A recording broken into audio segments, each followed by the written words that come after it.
はい、それでは続きましてはですね、弦がよく切れる、これも相談としてはよくありますか？よくあるな。まあよく切れるようになった、最初から切れるということはないんで、最近よく切れるようになったっていうことで相談を受ける。それは電話でね、相談を受けるというか、どの辺で切れますか、どこで切れますかっていう時に、どこだったっけみたいな感じになるぐらいアバウトな人もいるけども、大体送られてきた弦をギターを見ると、切れたものがね、弦が中に入ってたりすると、その中を調べて、ここで切れてるな、ここで切れてるなとかね、切れる場所があるわけですね。で、大体ここのサドルっていうこの視点ね、これも分かりやすいようにちょっとアップで塗っていきますね。ここはもう大体8割ぐらいここかな。特に1弦と3弦のテンションの強い張力がかかった弦がやっぱり切れやすい。そういうことですね。で、なんでやっぱり切れるかというと、ここの接点がどんどん傷ついていくと、消耗していくっていうことになって、その消耗の仕方がだんだんエッジを作っていくっていうかね、極端に言うと刃物みたいな感じになって、角が当たってくるということですかね。そういう削れ方をするもんで、それは宿命的な、ギターの宿命と言ってもいいんだけども、サドルは消耗品ですからね、減ったりして、た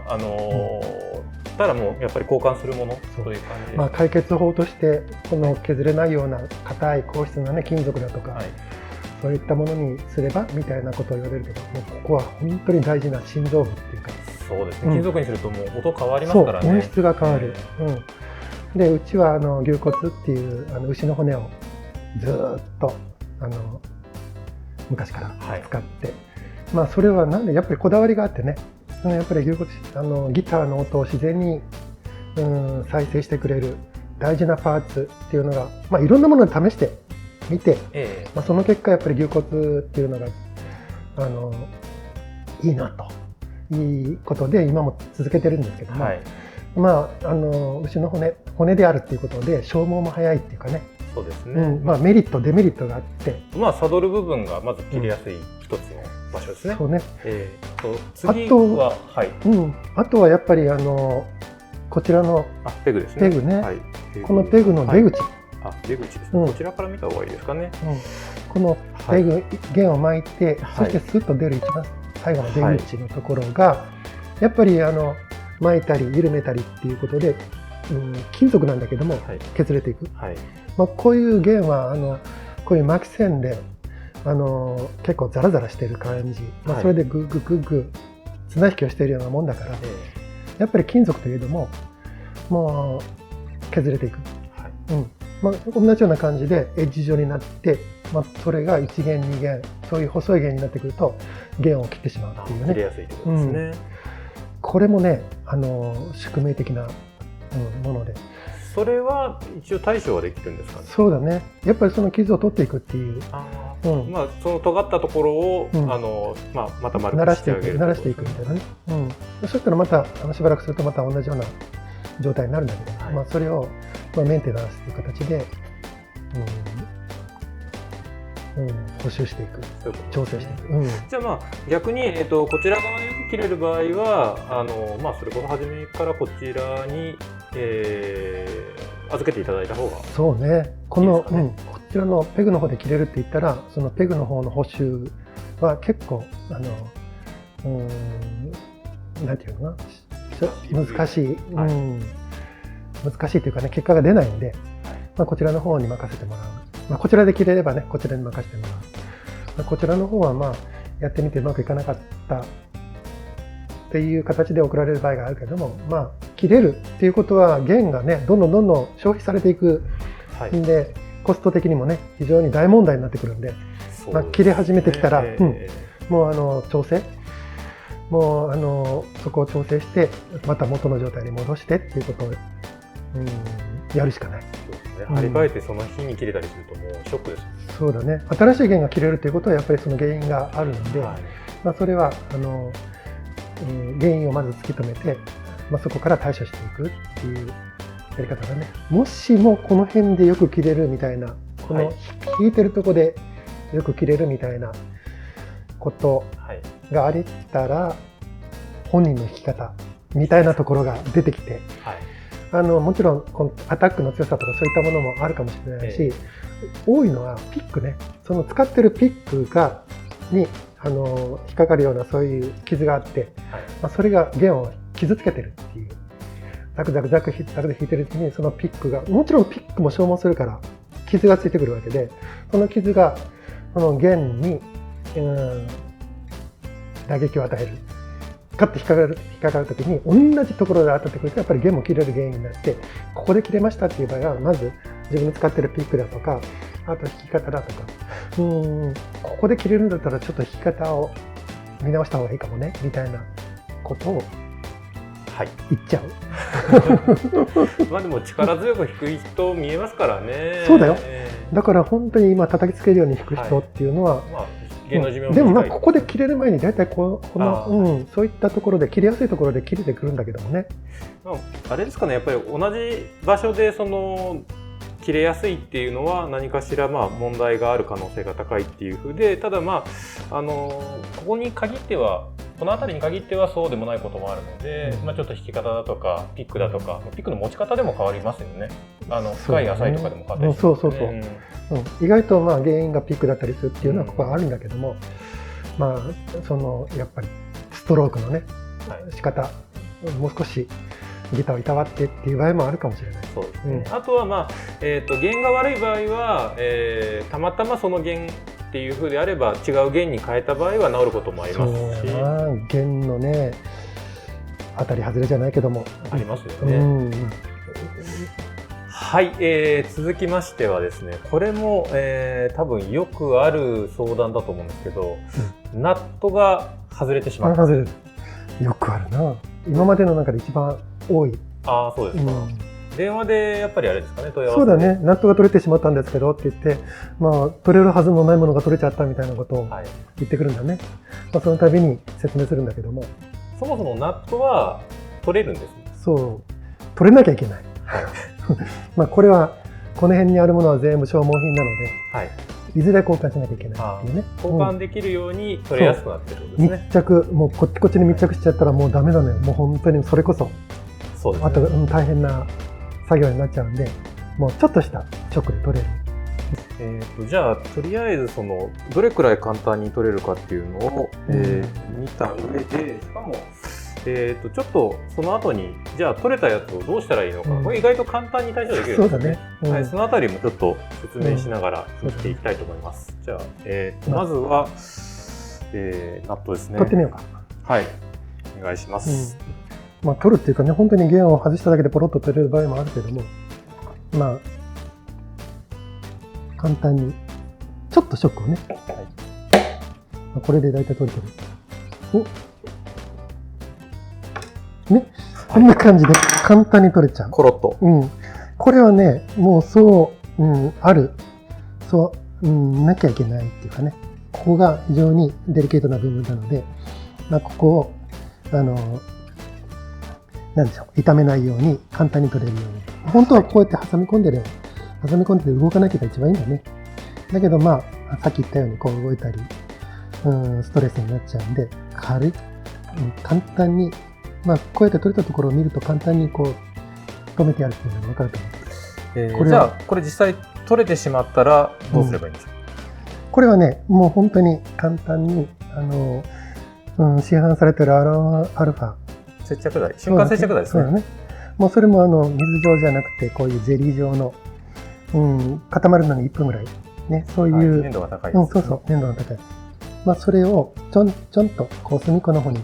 けてあげて、そしてグッと押さえて、こう位置をしっかりと、しばらく固まらないからこうしっかりと、押さえてあげれば、そう、押さえてあげて、こっちにつけてもこっちにつけてもいいけども、ちょっと分かりやすいようにこちらの方にどのくらいの本当にもう量としては本当に5マ粒とかそれくらいの量ですよね。でちょっと押さえていって、もちろんきれいに、そして、ゼリー状だからしばらく調整が効くので、その間に、真ん中にちそうそうゃんと来るようにして。キュッであと押さえながらギュッと位置を決めてあげて、まあもう大体こんな感じで溜まって、まあ一応瞬間接着剤だから、はい、まあ1分経たないうちに固定してしまう。でさっきみたいにまたコンとやると取れるんだけども、はい、こういう感じで一応応急処置じゃないけどもこういう感じで仕上げる。まあもともとこれくらいでついてるということですね。こんな感じで動かなければ大丈夫。慌てて水状のやつでやるとねすぐ固まっちゃうので、もうこうやってしてるうちに固まっちゃってずれちゃったみたいな風に、まあ、そういう時にはまたコンコンってやればいいんだけども、はい、こういうゼリー状のものだとまあゆっくりと落ち着いて作業ができる。今もう瞬間接着剤でも100円ショップで売ってますからね。そうね、はい、こういうもの買ってもらって、そうもう本当にどこでも手に入るから、まあ、ゼリー状のもの、まあ、ただつける量ね、はい、さっきちょんちょんと、まあ、それが自信がないっていう人は、はい、もう例えばこういうゼリー状のものだと何かテープの上にちょんちょんと写してもらって、はい、爪楊枝とか、ね、マッチ棒とかそういったものでちょこんちょこんとつける。そういうことですね。直接塗るわけではなくて、何かに出したものを、まあ、爪楊枝とかでちょっと。そうね。こういうふうにちょんちょんとやると乱暴な感じも慣れればいいんだけども、はい、まあ、ちょっと慣れない場合はちょっと写してもらってそこでちょんちょんとやるともう全然も誰でもできちゃう。そういうことですね。あとは特にはそんなに気をつけることというのはないですかね。まあ、真ん中をずれないようにちょっとこう指の腹で指の腹意外とね、はい、こうやって引くときに、まあ、ここに引っかかったりするともうずれてるっていうのが分かるから、意外と意外となんかデリケートに分かるからね。角をこう、角を確認するんですね。両方とも同じような感じ、いい感じでこう収まってるっていうね。目で見てなかなか分からない場合があるので、指でこうやって確認すると本当にいいのかな。あとはあれですかね、つける前にもしその前の接着剤が残ってたりすると、それはあれね、隙間を生むことがある。そう。まあ、よっぽどね、本当に薄い感じでつけてあるから、ポンと取れたやつっていうのは、まあ、そのままつけても多分問題ないんだけども、はい、一応確認してもらって、デコボコ、凹凸がないか、何か障害物がついてないかみたいなのを確認してもらって、それでギュッとまず仮付けみたいな感じでキュッと当ててもらって、そうですね。塗る前に一度こう当てて、特に型付きとかがなければ、そのままもつける。そうね。まあ、そういう確認作業をちょっとしてもらって、あとはもう本当に誰でもできるということですね。ちなみにですけど、今、ナットやったじゃないですか。サドルを原交換の時に、落としてしまったと。向きがわからないとか、これたまにないですか？そういうのっていうかね、逆にひっくり返った状態で来る場合があってね、よくこういうので違和感なく弾けるなっていうのはあるんだけども、しばらくその状態で弾かれてるのがやっぱり弦の傷、そういうのを見てるとね、この状態で弾かれてたんだっていうのがわかるけど、やっぱりちゃんとねあるんだよね、向きが。向きありますね。これちなみに松尾さん、仮にポロッと取れたらどうやってチェックしますか？高さですか？傷？もちろんそれはもうこうやって全体的にバランスっていうか、そういう R のね、R がちゃんとあるから、1弦側はやっぱり少し低めになってるし、6弦側は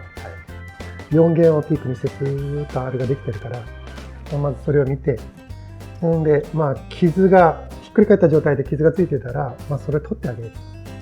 てね、まあ、ちゃんとしたコンディションにして、でやっぱりね、そのひっくり返してポロッと取れるっていうのはね、そのサドル自体があんまりコンディション的に良くない。こうちょっとひっくり返して、落ちるっていうことはちょっと緩いっていうことだから、この溝に対して、だから引っ張った時にちょっと傾くっていう、そういう、性格を持ってるサドルになるから、まあ、そういうのは多分このブリーチが少しこう緩くなってきた、ブリーチの溝がね緩くなってきたとか、まあ、サドルがあるのかな、まあ湿気で反ったりはしますね。そういうのもあるのかな。どっちにしても緩くなるっていう場合はあるから、そういう場合はもう速やかに交換した方がいいのかな。交換してタイトな状態にして、ひっくり返しても落ちないみたいな感じがベスト、理想だと思うので、そういう風にして入れ替えてあげる。あとはしっかりと正しい向きで、あれだよね、向きっていうよりは本当にこういうピッチ調整とかして最近一弦一弦そのねピッチ細かくピッチの調整をして、ピッチっていうのはさ、ちゃんと音程をね正確にこう出せる、オクターブで出せるように、ここのイントネーションっていうんですかね、ピークをね取ってあるものが多いから、それはひっくり返ってると本当にそういうのが台無しになっちゃう。そうですね。分かりやすいのは2弦が下がってるっていうやつですね。一応ね、2弦、6弦、そういったピッチ調整がされてるっていうのはもう向きをこうひっくり返してもアウト。でね、たまにね、接着してる人がいる。くっつけてしまうパターンですね。やっぱりこうちょっと緩くなってきてガタガタガタっていうのが気になってくっつけてしまう。それはねダメ。メーカーによってはなんかつけてるところもあるとは聞くんですけど、ただ矢入りギターとしてはつけてないですね。これはやっぱり消耗品だから絶対交換しなきゃいけない。そうですね。それでつけてしまうとこの底の部分がフラットな状態に絶対戻らないんで、もう一回掘り直すとかねしないと、これがしっかりと